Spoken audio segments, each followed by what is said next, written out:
Olá, pessoal, sejam bem-vindos à nossa 25ª aula sobre funções reais. Pessoal, para quem tem acompanhado nossas aulas, no último capítulo, estudamos um pouco mais sobre as relações trigonométricas e entendemos um pouco mais sobre a trigonometria de um modo geral. Por isso, separamos essa última parte em 2 capítulos, para que nesse segundo capítulo, que começa agora na aula 25, pudéssemos estudar mais sobre funções trigonométricas. Pessoal, na nossa apostila, o primeiro exemplo que aparece no nosso Hora de Explorar é de uma esteira que pode ser inclinada. E esse vai ser o problema que vai dar origem à nossa aula de hoje. Vamos lá? Pessoal, Leonardo comprou a esteira ergométrica que está lá na nossa apostila e o aparelho possui um dispositivo que inclina a sua base para baixo e para cima, formando um ângulo com a horizontal. Quanto maior o ângulo, maior a inclinação da rampa e, consequentemente, maior vai ser o esforço. Independentemente do ângulo formado, Leonardo tem como meta caminhar diariamente uma distância de 1.000 metros. Lá na apostila, nós variamos os ângulos de 0 a 30, que é uma inclinação já bem elevada, porém, para a gente entender um pouco o que estava acontecendo. Por curiosidade, ele quer saber qual que vai ser, quando ele varia essa inclinação, qual que vai ser a distância percorrida na horizontal e a distância percorrida na vertical. Ou seja, qual seria a altura alcançada se ele subisse uma rampa de 1.000 metros com uma inclinação alfa. Pessoal, no nosso exemplo hoje, nós vamos usar os ângulos notáveis para tentar definir o gráfico para essa situação. Olha lá, se ele caminha 1.000 metros, então ele vai caminhar essa distância de A até B. A distância horizontal, que seria de A até C, eu vou chamar aqui de D, e ela pode ser chamada do cateto adjacente ao ângulo alfa em relação ao triângulo ABC. Já a altura, que seria a distância vertical, corresponde ao segmento BC e pode ser chamado de cateto oposto ao ângulo alfa. Portanto, eu tenho uma distância fixa, que é 1.000 metros, que ali é a nossa hipotenusa, e eu tenho uma altura e uma distância horizontal que nós vamos percorrer. Vamos lá, primeiro na distância horizontal. A distância horizontal D sobre 1.000 determina para nós o cosseno de alfa. Portanto, D pode ser escrito como 1.000 vezes cosseno de alfa. Observa que agora nós escrevemos 1.000 a distância em função do valor de alfa. 1.000, a distância D é igual a 1.000 vezes o cosseno de alfa. Da mesma forma, podemos fazer com a distância vertical, que a gente chamou de altura. Então, H sobre 1.000 seria o seno do ângulo alfa, portanto, H é igual a 1.000 vezes seno de alfa. Então, conseguimos estabelecer uma relação que determina o valor de H em função do ângulo alfa. Pessoal, observa que aqui nós temos duas funções trigonométricas, uma função seno e uma função cosseno, que são talvez as duas principais funções trigonométricas que vamos trabalhar. Pessoal, para a gente construir o gráfico de uma função trigonométrica, como qualquer outro, precisamos de montar uma tabela. E para a nossa tabela, ao invés de limitar aos 30 graus que limitamos lá na apostila, nós vamos usar os ângulos notáveis. Olha, quando o alfa for 0, 30, 45 e 60.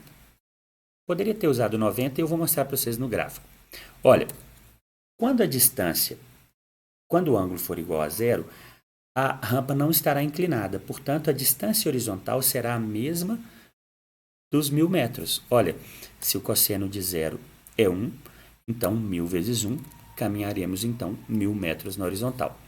Já para uma inclinação de 30 graus, vamos calcular o cosseno de 30. Das últimas aulas, aprendemos que o cosseno de 30 pode ser calculado através das relações entre as medidas da altura do cateto, do lado e da metade do lado do triângulo equilátero. Então, o cosseno de 30 é igual a raiz de 3 sobre 2. E aí, aproximadamente 866 metros. Observa que já houve uma variação aqui de mais de 130 metros na distância horizontal.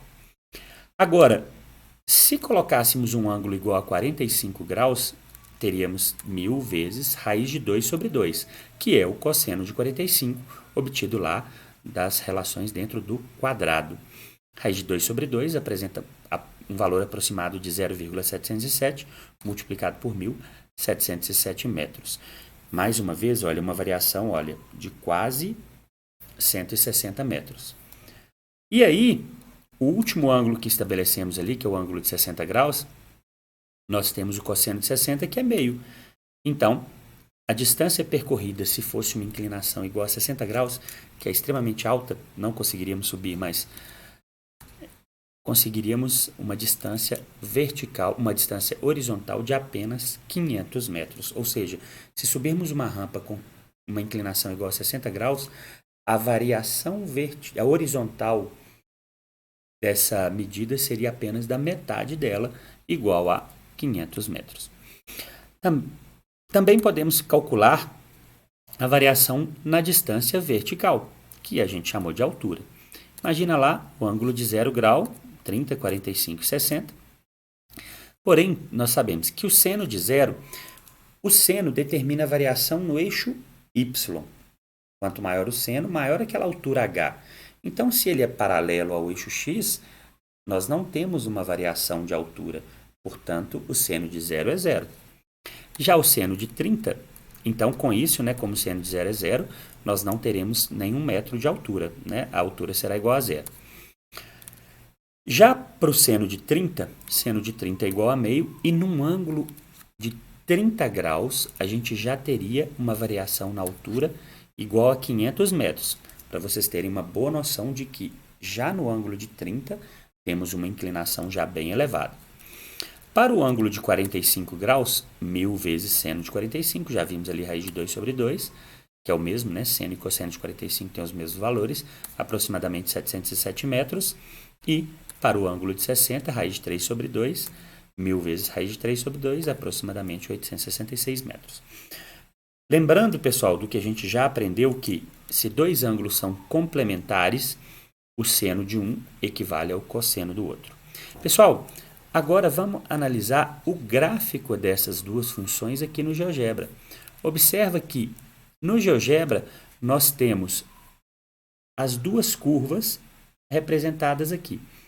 Olha, lembra, a distância horizontal começou em 1000 metros e à medida que eu aumento o valor de x, que é o ângulo, aqui obviamente dado em radianos, eu tenho um valor de y cada vez menor. E aí, pessoal, para mostrar para vocês, quando eu tendo a chegar no meio, olha, 1,57 é um valor aproximado para 90 graus em radianos. Olha, altura praticamente zerada. Já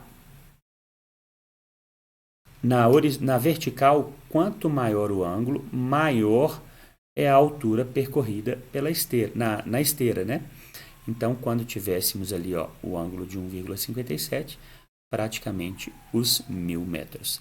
Então, pessoal, esses dois são os gráficos que representam a variação dos ângulos de 0 até 90 graus. Pessoal, vamos entender uma relação muito importante aqui.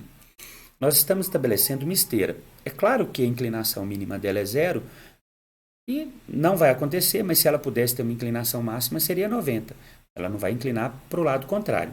Porém, para a maioria das funções trigonométricas, nós podemos também ter valores de ângulos maiores que 90. Nesse exemplo, mantivemos um pouco dentro da realidade em que a esteira não pode ultrapassar a inclinação de 90 graus. Portanto, pensamos apenas no nosso primeiro quadrante. Quanto maior a inclinação, observamos aqui no ponto, menor vai ser a distância percorrida na horizontal e maior vai ser a altura, o deslocamento de altura naquela caminhada. Pessoal, essa foi a nossa primeira aula. Na próxima aula vamos entender um pouco mais sobre funções trigonométricas. Um grande abraço e até lá!